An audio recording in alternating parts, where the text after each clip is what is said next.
Welcome, everybody, to Spirituality Adventures. This is a non-judgmental place to explore spirituality, and we're so glad you're here. This is a viewer and listener-supported podcast, so we greatly appreciate your support. If you're watching on YouTube, be sure and subscribe to my YouTube channel. Be sure and like, share, and subscribe to any of the social media content platforms that you're using. And then if you go to our website, spiritualityadventures.com, you can make a one-time donation, or with a monthly subscription, you'll gain access to our bonus content. We greatly appreciate it. Thank you for tuning in. Well, welcome, everybody, to Spirituality Adventures. We're so glad you're joining us. We are interviewing Mitch Thompson today. Thank you, Mitch, for joining us on Spirituality Adventures. Thanks for having me. Mitch is been doing creative stuff, I think, most of his life. And you were a graduate from MU, is that right? Mm-hmm. MU in film studies. Is that correct? Okay. Yeah. Mm-hmm. And you do prop work, creative work. You did a YouTube channel called Blind Covers. And we could add all kinds of creative tags to your life work so far, but I really appreciate you joining us on Spirituality Adventures. We've been trying to make this connection for a while now.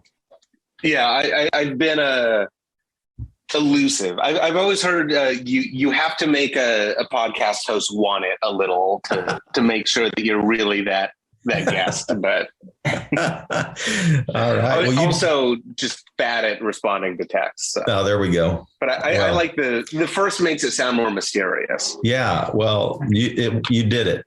It worked. Yeah. So you're here. We made it. So yeah. Good job. Well, let's have you introduce yourself to our audience in terms of just where you grew up, kind of a little bit of your background story, and how you got into sort of the creative world. Yeah.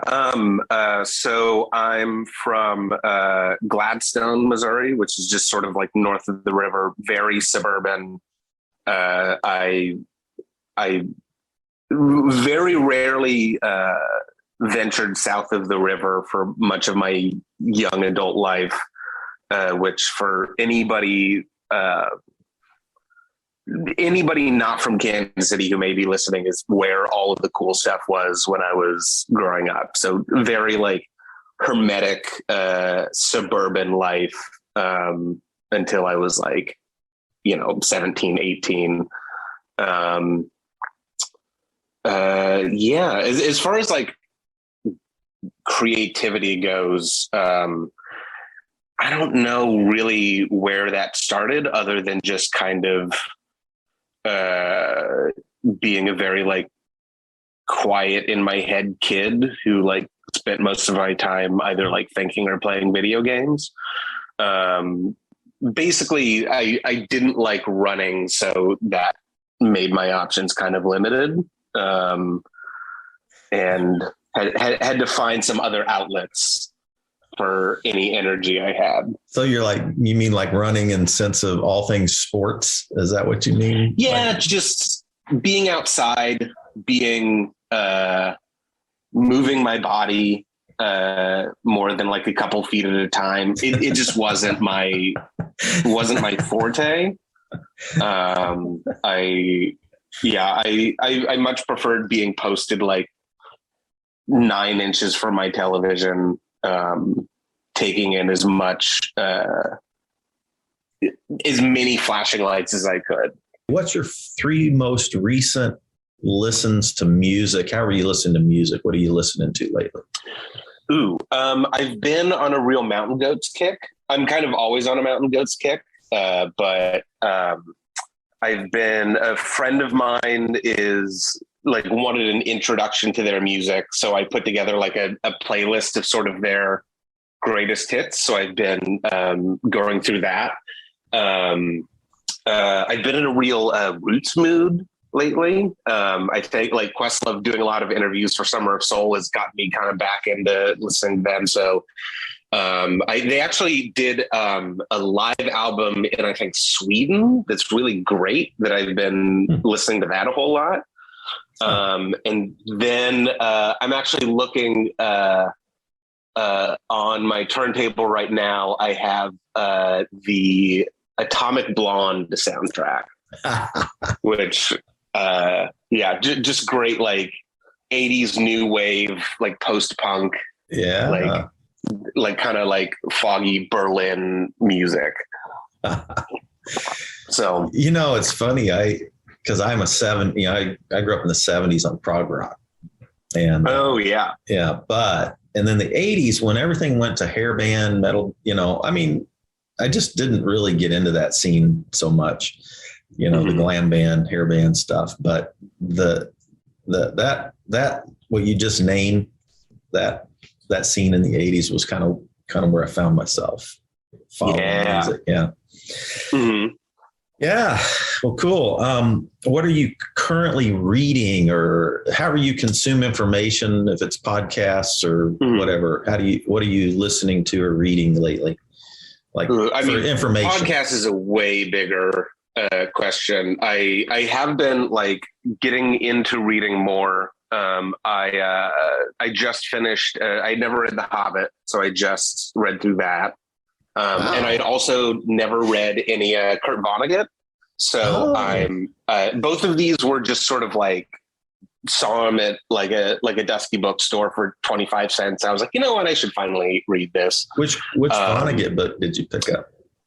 Breakfast of Champions. So started with the like English 101 freshman year pick, but it hit me. I was just like, oh yeah, no, there's a reason this is like, I guess like everybody's intro to postmodernism almost, it seems like. I've been loving it. And then podcasts is, we could do a whole episode alone on what I'm listening to, but like the big one, I have like a couple tracks of like my like film shows, Film Spotting out of Chicago was basically like my film school. Like I've been listening since like 2006, like in high school. It was like my introduction to like world cinema and kind of like thinking deeply about film. And more recently, Blank Check,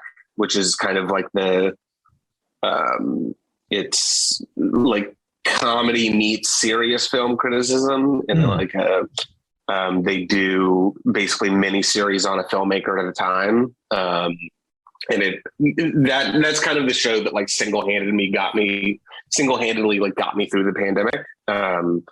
So big fan of that. And then like design podcasts like 99% Invisible, Teen Deacons, which is Roger Deakins and his wife talking to other like filmmakers and like film professionals and kind of like just about working in the industry. And it's one of the best reflections I've heard of like working in film. Cool. But those are all, I haven't listened to any of those, but what was the guy's name that we interviewed on here that does the local, he and his wife, they watch old movies that they've never watched before. Oh, Patrick Poe. Patrick Poe here local. You know Patrick? Have you met him? Okay. And then he's a little bit younger than us, Mitch, but he just started getting into film probably 3 or 4 years ago, but he's been doing a lot here in Kansas City.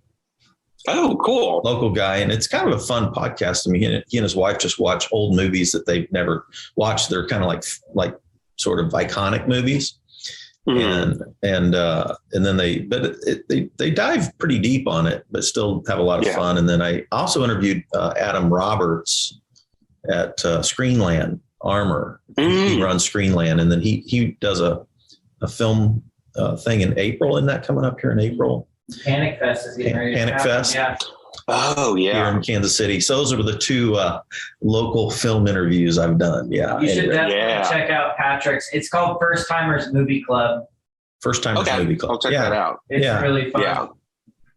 Yeah. And I'm like a diehard Screenlane fan just in like almost like morally, like I've been a few times when I'm home, but more like, because I went to North Kansas City high school, and the fact that like there is now like an all ages punk club with like a cool like queer punk scene and like this like art house theater all in walking distance from where I was in high school at. I'm like, that's always what I wanted. And I love that like all of the kids going there now have this access to like a portal to like cool culture, basically, that I kind of had to like dig for when I was in high school.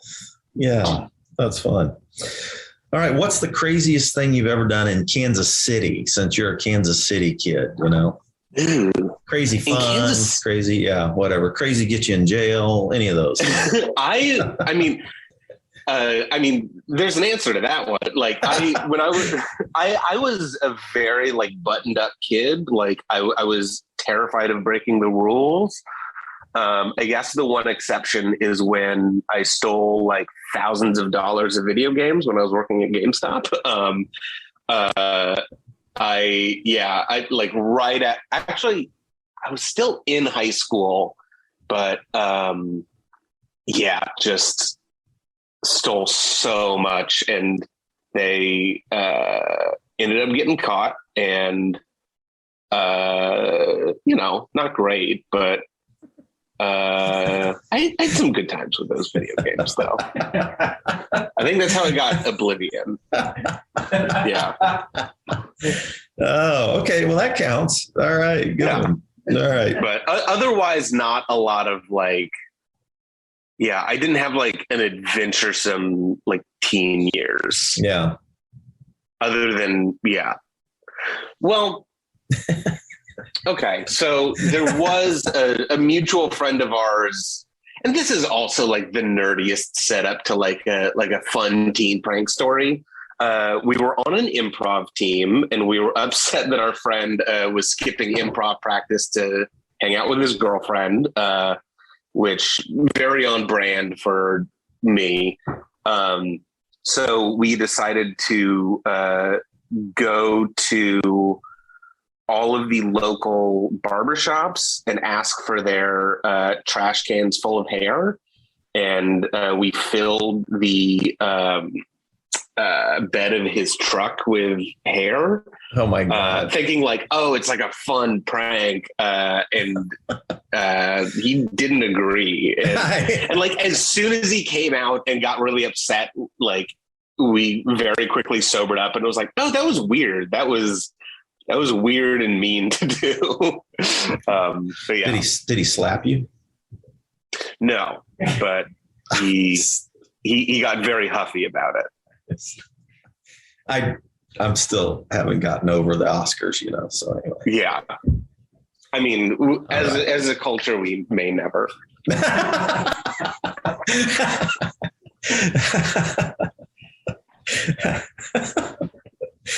Oh my. Yeah. All right. I won't go there. Anyway. What's the last thing you binge watched? Ooh, that's hard. I'm not a big binge watcher.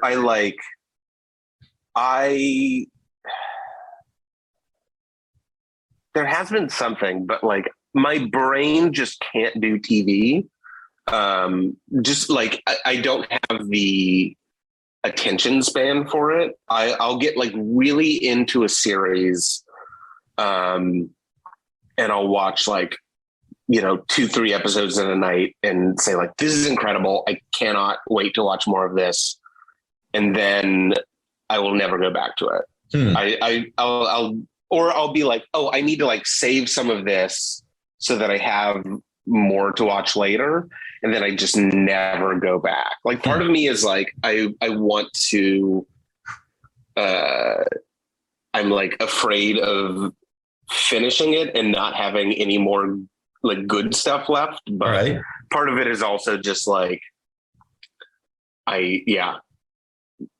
attention span. And I think I'd like, movies are more my medium. I I don't love this trend toward everything being a TV series.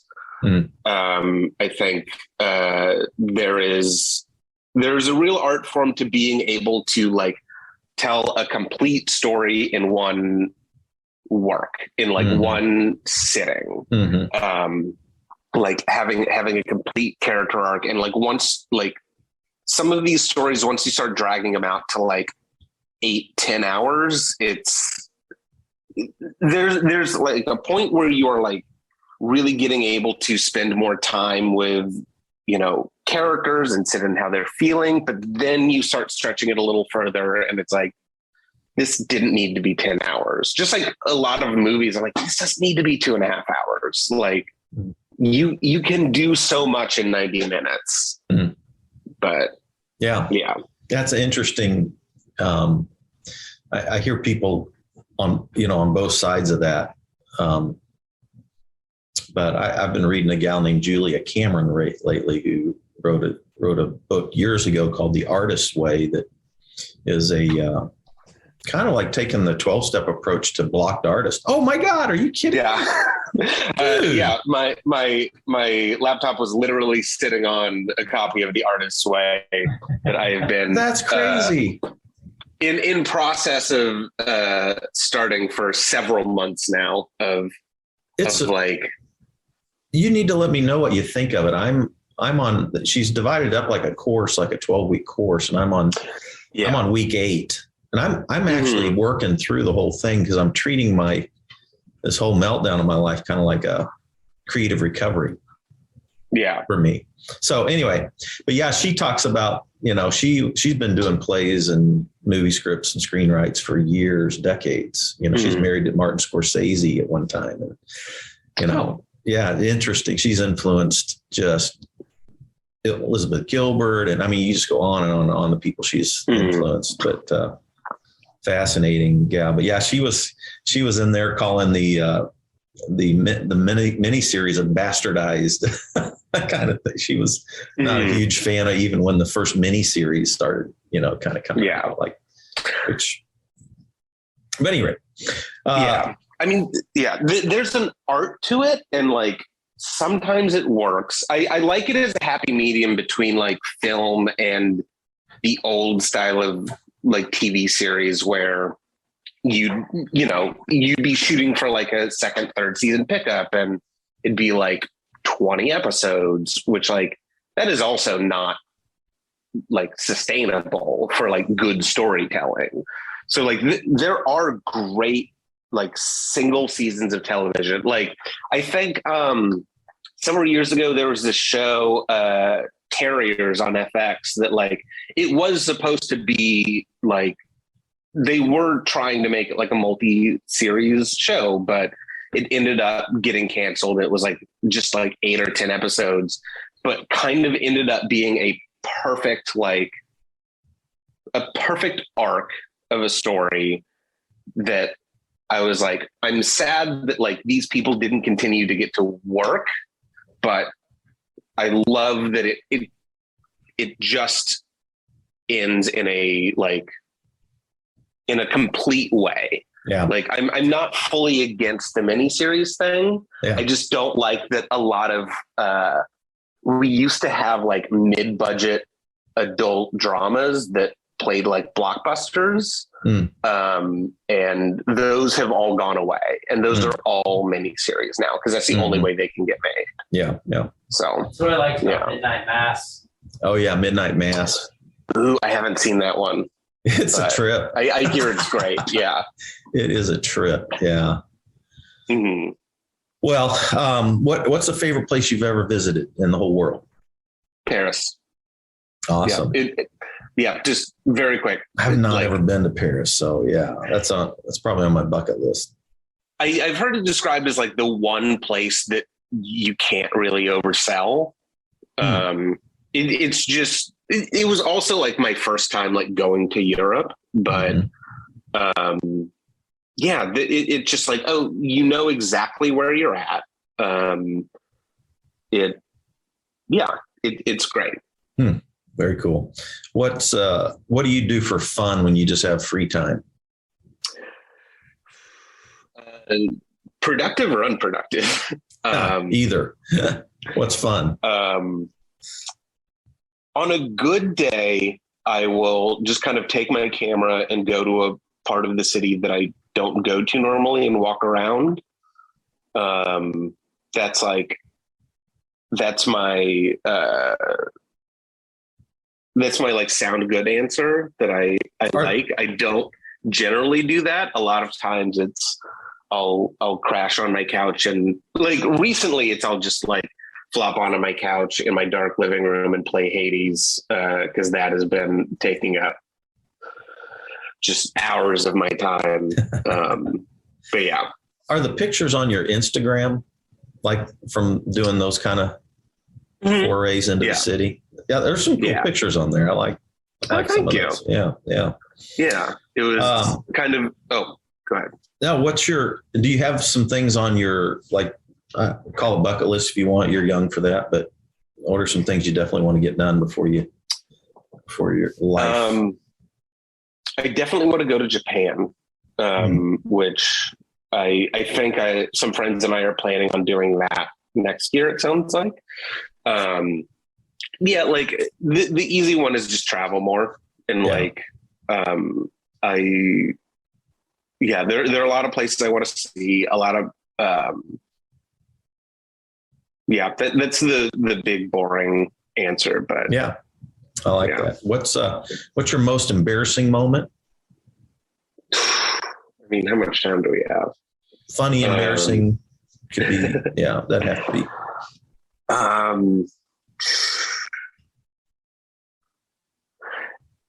I'm weirdly hitting a block. I think because like there's so much stuff that could come to mind. Let's come back to that. Okay. I need to think on that for a second. What about, do you believe in aliens?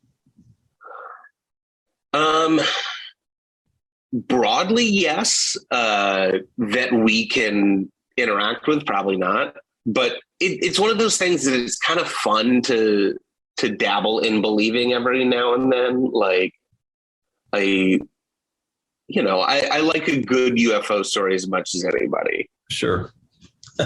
Once my like critical mind gets a hold of it, I'm a little more skeptical, but it's fun to believe. Sure. So what drew you to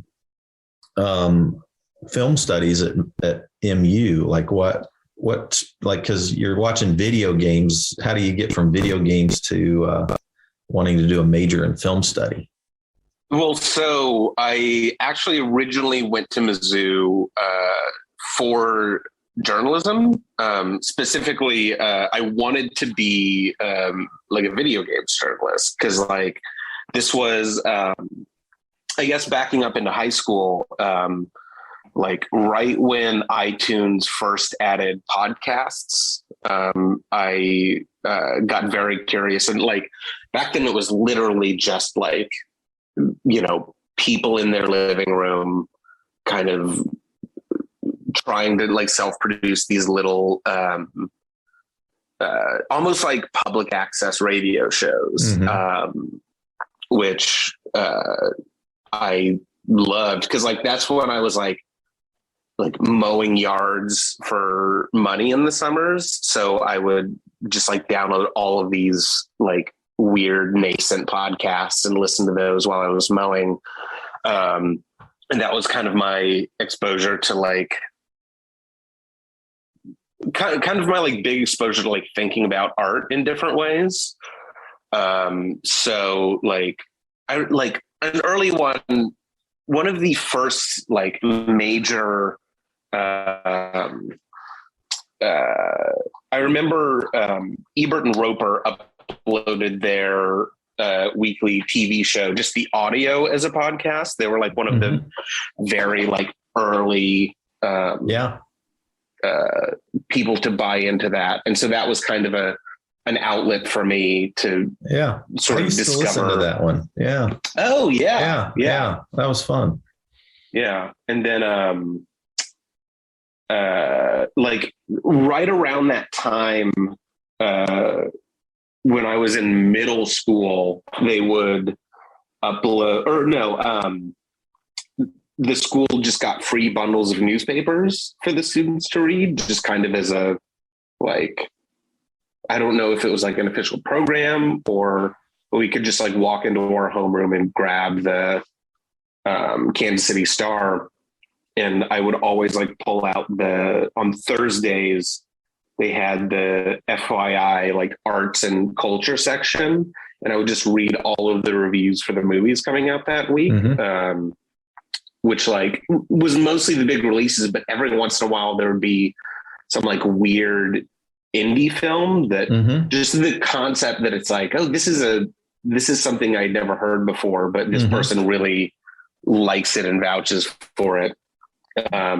So those kind of both like spark that like curiosity about art and specifically film. But then I was also into video game podcasts. So like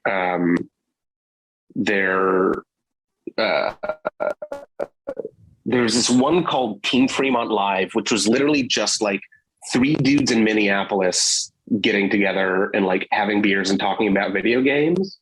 And I got really into that and like joined their forum, which ended up being a nice little like haven for like kind of like artistic Midwesterners, like just all over the map, but people who, you know, liked horror movies and art films and like different video games, just kind of being able to like talk about culture. And they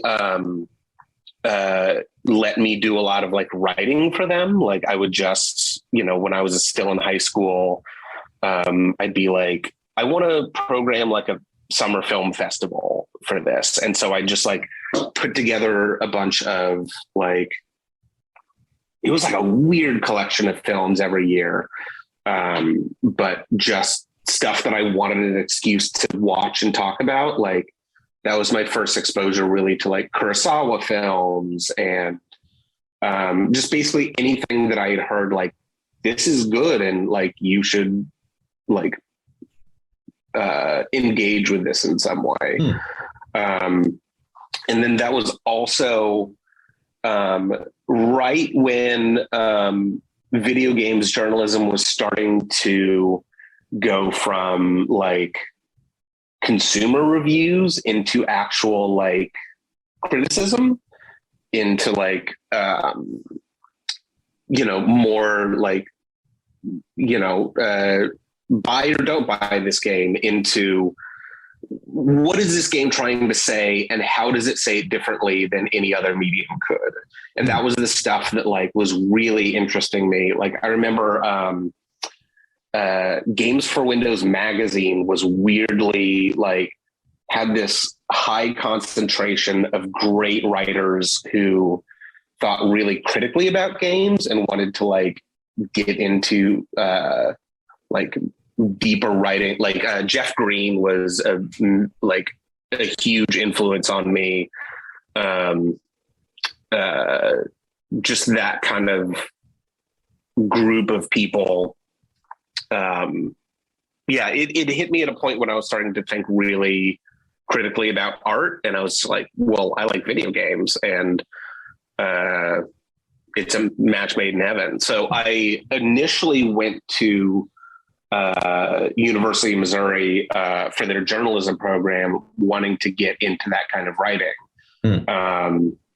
And lived in the dorms my first semester, and was unaware of kind of depression as a concept, but it was very aware of me. So I like, it like hit me hard, to the point where I like borderline agoraphobic almost. Like I would like miss a couple classes and then get so in my head that like, well, I can't go back to that class because then they will like judge me for having missed classes. So I filled out hard my first semester. um, came back to Kansas City, and my parents basically said, you can live here, but you have to go to school. So I did 3 semesters at Maple Woods Community College in the Northland. Basically, all of my friends had moved away, basically just going to community college, and at that point, my only outlet was driving around town to just exploring parts of the city I had never been to before, and listening to podcasts, and listening to music, and cycling between those. And so I listened to a lot of Film Spotting. That was basically my film school. I had been listening to it since high school, but they're now on NPR through WBEZ out of Chicago, and just kind of this they've kind of become one of the modern greats of popular film criticism, but they were my introduction to so much stuff, and just being able to despite my isolation, have this connection to some outside film criticism and film talk, and being able to be a part of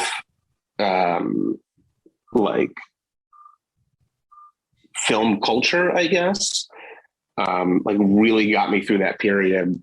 Okay. And so I eventually in 2009 went back to Mizzou, and I just missed enough time that they were yeah, journalism probably isn't going to work out. So I was originally thinking English, and I took just the intro level film course, and it kind of changed my life. I mean, that's saying it very broadly, but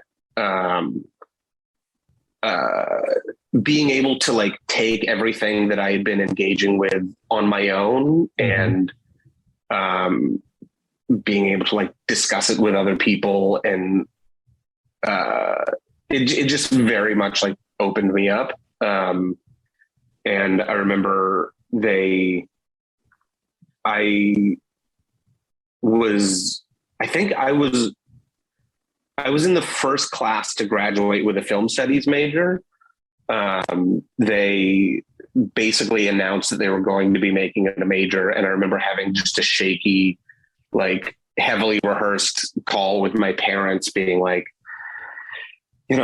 think I want to switch my major to film, expecting them to freak out. And they were like, "Oh no, that's great. You give a shit about something? Absolutely. Please do that." And I was like, "Oh, cool." I of course, not knowing what I was going to do with it, but knowing that this is the thing that I'm most passionate about and want to spend as much time engaging with as possible. Yeah. Cool. Not to do maybe too deep a dive here, but I'm curious, when you were growing up, did you have any kind of faith background? And then the other thing is, when you went through this depression, did you do some work on yourself? I mean, did you go to a counselor? Or how did you navigate that? And is that something that you continue to wrestle with? Or mental health to me, and spirituality and self-awareness and those kind of things kind of blend together for me a little bit. I was just curious, since you mentioned that you hit MU, you pulled out because of some depression issues. Did I hear you right? The decision was made for me to be pulled out by the school. Okay. But what created that was some depression issues. So. Yeah, right? Which started to pop up in my senior year of high school, which I think was written off as just burnout and senioritis. But like looking back, it's like, no, that was clinical depression. Okay. But like weirdly, again, like the thing that helped me start to reckon with it most was podcasts, which I wouldn't say to anybody out there struggling, like podcasts will fix you, because that wasn't the case for me. But like, I like discovered a couple, not like self-help mental health podcasts, but the mental illness happy hour was a big one, which was basically just comedians and other podcasters I liked talking about their experiences with mental illness. And more than anything, it was a means of like naming what I had and hearing other people's experiences with it, and like realizing that it was like survivable and navigable. And that kind of gave me like a roadmap of how to deal with things and words to deal with things. I did eventually like get into therapy, which was like hugely successul, and like got on medication, which was phenomenal. Like, I had a brush with therapy in high school. But that was kind of at my mom's insistence, her being like, your grades are struggling, you need to like see somebody about this.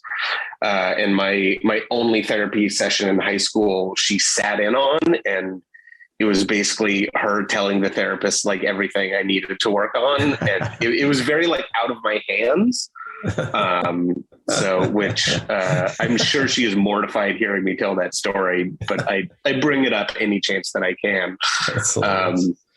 But no, like that was the way like she knew to deal with it, because I don't know if many of you or many of your guests have noticed this, but culturally, the Midwest is not great at naming and dealing with mental illness historically.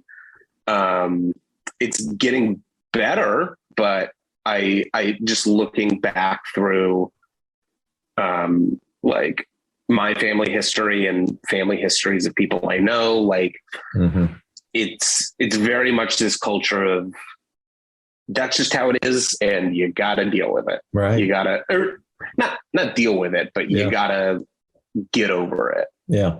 I mean, my generation really didn't go to counseling or therapy or anything like that. And I only came to it late, in my life, and I'm so thankful for it. And I talk about it, and I talk about everything I've gone through and the meltdown I went through and all that. Because not just for me, but I think it helps other people to hear those stories and hear how people get through it. So just like you were listening to podcasts and people were being open about, their own struggles, it helped you, right? Oh, 100%. Yeah. So and and so I think there's something when people are willing and comfortable to talk about some of these issues. I think it's always helpful to a listener somewhere. You never know where, Yeah. That experience made me like just a huge vocal, like shouting from the rooftops advocate of like, just talk about your shit. Like, right. Just, and not even like as a prescriptive thing, like not everybody can, but I know that I can. So I will until people tell me to stop. Like, What was any kind of faith background at all? Did your family grow up in have any faith traditions that they followed or anything like that? Yes. I grew up Methodist, but it was always kind of just the thing we had to do on Sundays. I didn't really like feel much engagement or connection to it when I was a kid. I remember I have no conception of like what age I was at any point in my childhood, recapping stories. But at one point when I was young, I was at church, and Like my mind would always wander. And there's one time everybody was doing some recitation or singing or something. And I like got really freaked out by it. Like I remember looking around at everybody like chanting or singing something together and just being like, this is weird. And like, and specifically having the thought, because I was so afraid of like the devil and the apocalypse, just as like nebulous, vague forces. Like it was to my core terrified. But I remember I was like, if people were doing this for the devil, it would be the scariest thing in the world. So why is this normal? Like not understanding like that. Yeah. Just looking around as a kid and seeing everyone doing the same thing at the same time, like seemingly also unfeeling, like, because a lot of times when you're at that kind of church and people are just doing the same recitations over and over, it's almost like a muscle memory. Like you're not like engaging with what you're saying. At least not in my experience. It didn't seem like people were, and it like scared the shit out of me. I should have asked, can we curse on this podcast? Yeah, you're fine. I've always cool. I've always wanted to ask, oh, can I curse on this? But no, like, and it just, I guess, kind of freaked me out, and also kind of, especially coming of age in the early 2000s and like the Bush administration and like post 9/11 and kind of becoming like conscious politically at that moment, kind of seeing the way like the American evangelical sect was going. Like I didn't grow up evangelical. Like I've since come to learn like Methodism is one of the more relatively chill sects of like American Christianity, but in some respects, but I got really, I guess, like, I don't know if it's like fully anti-church, but I really rejected a lot of that. A lot of what I saw the like American Christian movement to stand for, issues that I think we are still seeing playing out today, where there's this obsession with, like abortion, and that's basically it. Like it feels like since the 70s, like the evangelical sect of Christianity has kind of foregone all other consideration of pain and suffering, and kind of replaced it with moralizing, which I have just always really struggled with. And I've since come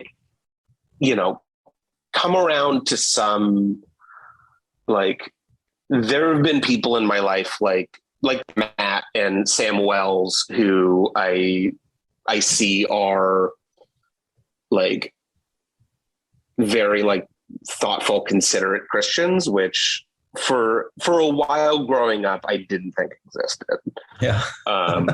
I like it felt like that was kind of gone, and that was kind of my exodus from the church. So it's been kind of a rediscovery process of coming around and finding people who, have actual, like, have the ability to meet people where they are, which I think is something that, the American, that I feel like Christianity had kind of lost for a while, at least in my experience. Yeah. If any of that makes sense. Yeah, no, I think, man, I'm going to be interviewing a guy named Brian McLaren here in a few weeks, and you would love probably dropping in on that interview. because his critique of, the evangelical church and then where to go from here kind of a deal, because still very much a person of faith. But I mean, I think definitely the evangelical church became a one issue politically kind of organization, which honestly, I think, it's gonna have to change. I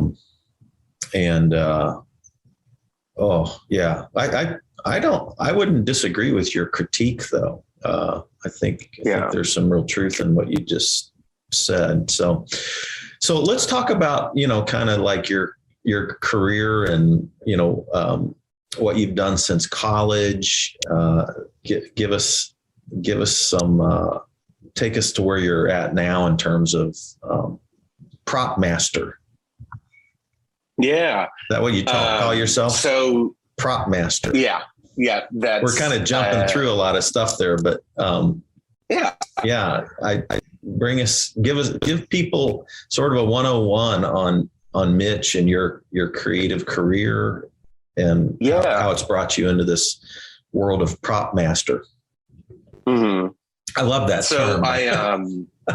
Everybody does. It's the flashiest of the film department head titles. I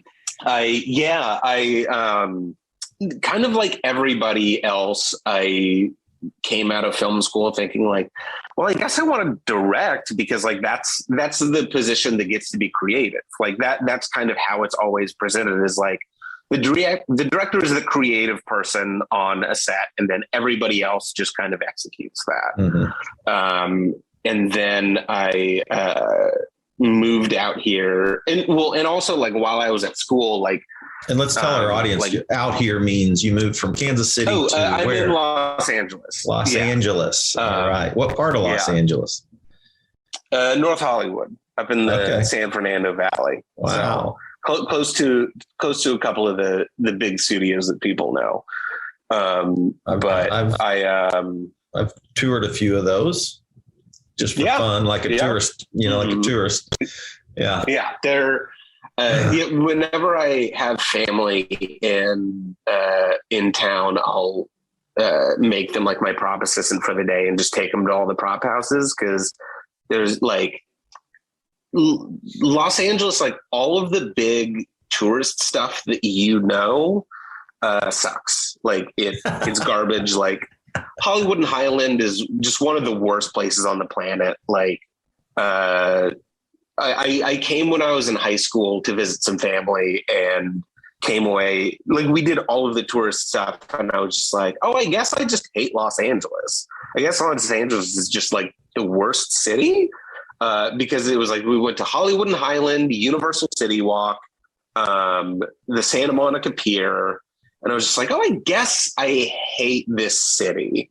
So finally, when I moved out here after college, because I had some family that I could rent a room from, I finally started discovering the parts of it that I and it took me years to finally fall in love with Los Angeles. But once it's very much a city that depending on where you are, the vibe changes immensely. Right. So you really, I guess with any other city, you have to find, the parts that fit you. But it's, I don't remember how I got onto that, but what part of the city? You're in North Hollywood and so you got from college to prop master. Give us a little. I moved out and was trying to get on sets, and the easiest way, usually whenever anybody comes out here, they become a production assistant, which is just the gopher. You make sure people don't walk through set when you're shooting in public. You change the garbage liners, like any like general thing, it falls to the PAs. And I, in college, when we were like self-producing stuff, like little sketches with friends and short films, your position on the film was kind of based on what equipment you had.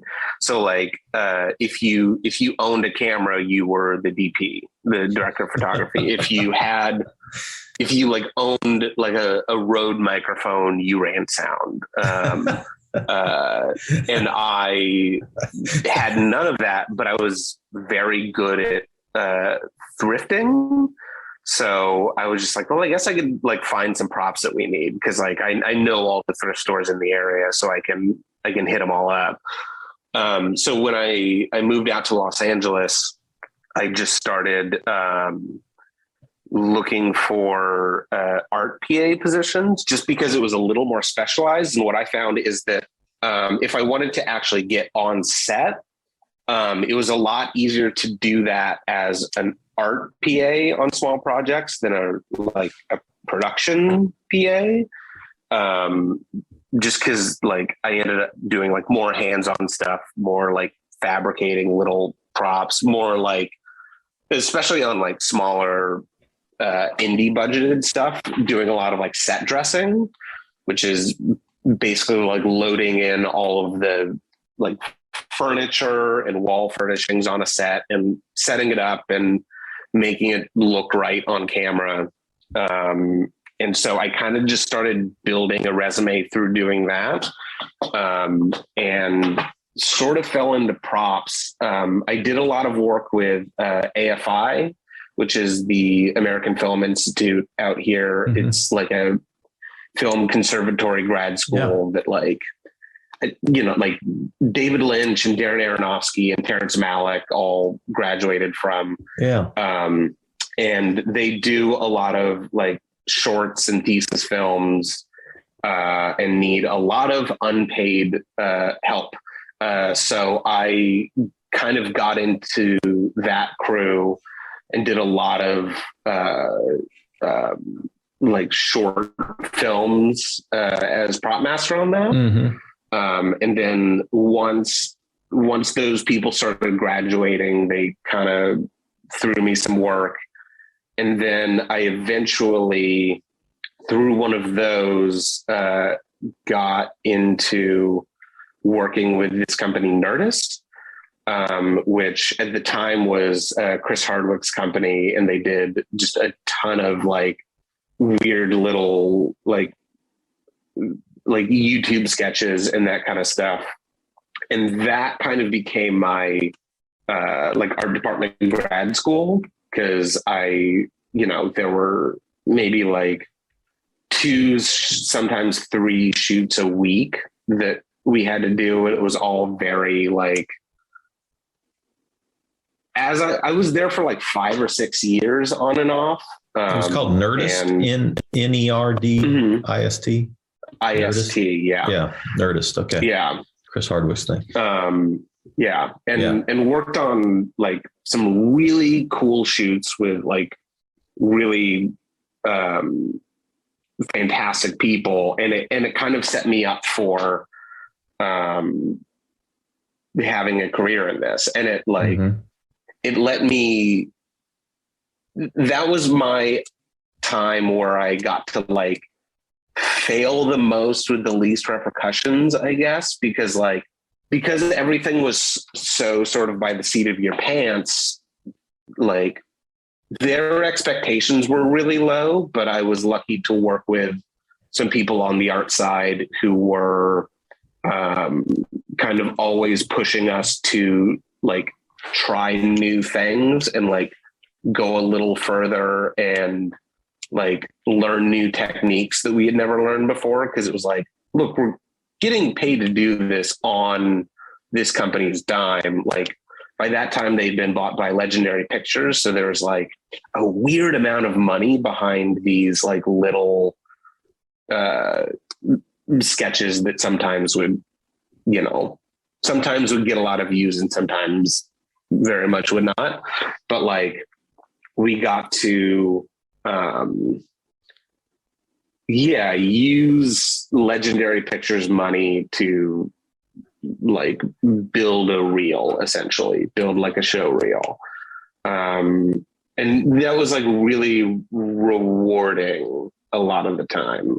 I did not sleep much through that period of my 20s, but it was nice. It was very much like my art department grad school. Yeah. I remember AFI put together like a list of their top 100 films of all time or something like that. And I remember, like I went through I watched every one of those films at one time and, tried to, it was kind of fun. Just a pop version of AFI, I guess, that it is interesting. Like I was born in 61. So I grew up in the 60s and 70s. So like when I watched Mad Men, I mean, there were like, we had that lamp or, we had that chair or, I remember that lava lamp or, I remember, there was just so many objects in that thing that I was like, I like it just, I don't even know where all that shit went. I mean, we just cleaned out. My mom and dad moved last year and they were in a house that we were in for 49 years. Can you believe that? And then finally moved out. They're in their 80s, And I mean, there was crap that we threw away, but it was literally like going through a time capsule, and it just, but yeah, there's fascinating how objects can create emotion in scenes and connect people to a scene. It's really interesting. Yeah. Anyway, places, things, that kind of stuff. Well, man, how do people, so one of the things that Matt worked with you on is called blind covers. And we've introduced, we need to kind of wrap up here, but I want to give some people some ways that they can look at some of the work you've done. So like blind covers would be one. You have a YouTube channel called Blind Covers, and we've interviewed Sam Wells. We've interviewed, way back. We've interviewed Matt Pryor, a number of the people that you did on the blind covers. We've, our audience would have heard interviews with. So check that out. What are some of the other ways that people could see some of your work? I mean, that's the biggest one. I do some photography on Instagram at rwiggum, but blind covers is kind of the big one. I'm hoping we'll be able to start making more episodes of those, but basically it's just a show where we do an interview with an artist and then give them the lyrics to a song they've never heard before, and they have an hour to write a cover of it. So it's kind of a fly on the wall of creatives working under pressure. So it kind of gives you a look at, how they operate as a unit or as an artist, like under, like given certain obstructions, basically. Yeah. And yeah.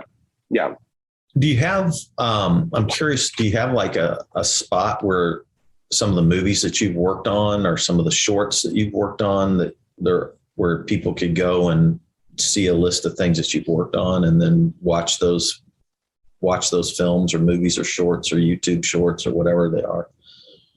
I mean, I'm on IMDb. That's like the most collected list of my projects. Okay. They're all kind of scattered. Yeah, no, but that helps. I remember I saw some of the stuff on IMDb. So yeah. Yeah. Well, cool, man. Well, thank you so much for connecting with us, Mitch. And I like getting an education on this stuff because it's part of, I'm a movie goer. I'll do deep dives sometimes. Like if I really have a favorite thing, I'll buy the box set and watch all the this and that and read up on, I'll do a lot of study on a particular film if I love it. And I've been very amateur like film critic, but I've always liked that kind of stuff, you know? Yeah. So getting to hear how some of the insides work and hearing your creative journey is a lot of fun. Yeah. Thanks so much. Yeah. Thanks for having me. Appreciate it. And let's if you make it back out here to Kansas City and do some more blind covers, I want to be sure and stay in tune with that. Yeah, absolutely. All right. Well, thanks everybody for tuning in to Spirituality Adventures, and we look forward to seeing you next time. Thanks, Mitch, for joining us. We appreciate it. This concludes today's episode. Thanks for tuning in and listening. Remember, if you're watching on YouTube, subscribe to my YouTube channel. Remember to like, share, or subscribe to the social media platform that you're using. And then go to our website, spiritualityadventures.com, and make a one-time donation, or you can subscribe monthly and receive our special bonus content. Thanks so much.